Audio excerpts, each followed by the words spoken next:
So I am lucky enough to be joined by Q Wang, who is the game director over at Super Evil Megacorp.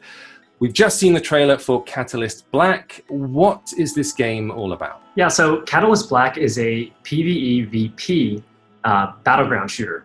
So we're trying something new, something that doesn't squarely fit into an existing genre like MOBA, for example. You'll be fighting in 20-person PvE/VP battles, trying out tons of different weapons and abilities. And the main thing is you can transform into a god and briefly wreck your enemies. It's also got a variety of game modes. So instead of focusing on a single monolithic game mode, you'll have a variety of ways to play, sometimes very familiar ones such as Capture the Flag from old school shooters.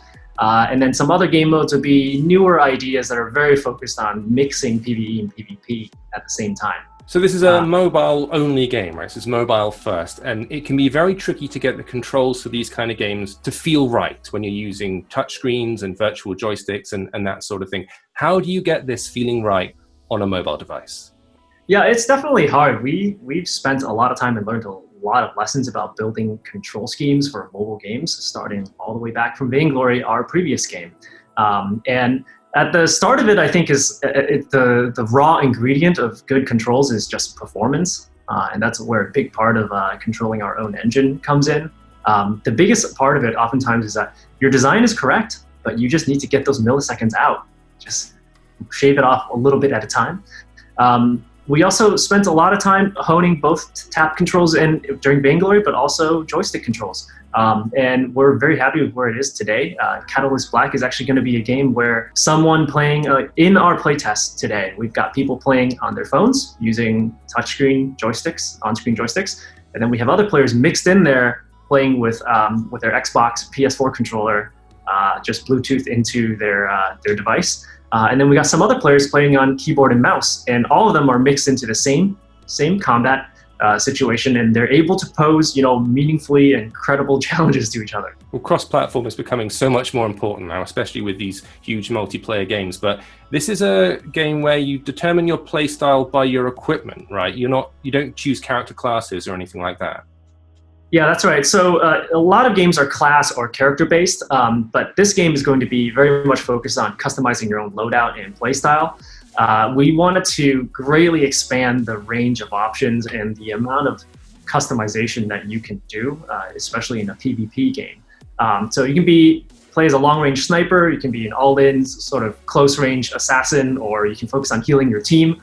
All of these things are possible if you put together the right build. We actually wrote a whole long blog post on the Catalyst Black website about this topic if you really, really want to go deep. But one major design philosophy we have is that we want people to be able to just nerd out on this part of the game. That's kind of where we all come from. Just be really get really engrossed into how the things work together, what pieces work better, maybe trade that piece for a slightly different version of it. It works better in this situation. We want people to just be complete nerds about this. Well, I've taken a look at the trailer, of course, and I've been watching some of the gameplay as well. I get the weapons and I get the abilities that are in play here. What's the deal with the masks? Yeah, so the mask is the most powerful part of your loadout. It determines the primal god that you transform into, and that's a temporary transformation. It takes you quite a bit of time of dealing damage, getting kills to charge up enough energy to go into your mask. And then you can transform into, at launch, 4 different types of gods. We really love characters. We really love concepts like supers and ultimates from other games. And for me, I love the idea of a power spike, different degrees of power spikes. So whether it's your primary weapon going into your heavy weapon, which costs more ammo, or using your ability, which is on a long cooldown. And of course, there's still quite a bit of counterplay. Every god has their weakness. And being that this is actually a pretty large game in terms of number of players that you'll encounter, you could still end up, biting off more than you can chew, charging into too many other people at the same time. And finally, when you do put on the mask, by the way, it is a little bit more class-based now. So get time you transform into a god, that character has a very specific kit and very specific play style and strengths and weaknesses. We've got glass cannons. You can obviously tell which ones those are.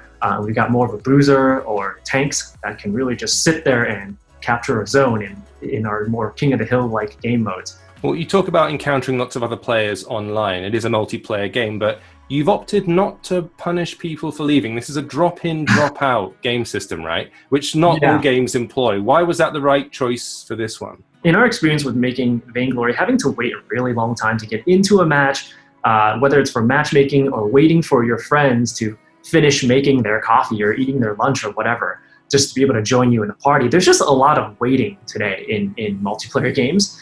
But if you look just a little bit further back in history, all early first-person shooter games, they were just these open lobbies. The servers were also lobbies where people can join and leave in the middle of the match. And the server would try to balance out the teams. And it was very, very convenient, and it was really fun back then. So we're trying to make sort of the old is new again when it comes to drop-in, drop-out. We want to give players the ability to, for example, go to your friends list, see that your friend is currently in this type of match, this game mode, and just press one button and you've dropped in. You can drop in the middle of the match. Coordination is such a tedious, like friend coordination is such a tedious part of multiplayer. In our own playtest too, it is so great to have sort of these flowing staggered playtests where one group of people come in, some of them drop out, and then some other people come in and replace them. And next thing you know, it's like after about an hour, it's a different group of people, but you never noticed a hard shift in sort of like rescheduling, regrouping, recorralling people into new parties. It's very, very smooth. So it's worked out super well internally, and we're super excited to see how that works out. When can we expect to see Catalyst Black out in the wild? So we're going to release Catalyst Black when it's ready, sometime later this year. Meanwhile, we have just announced our Secret Service Early Access Program for August 12th.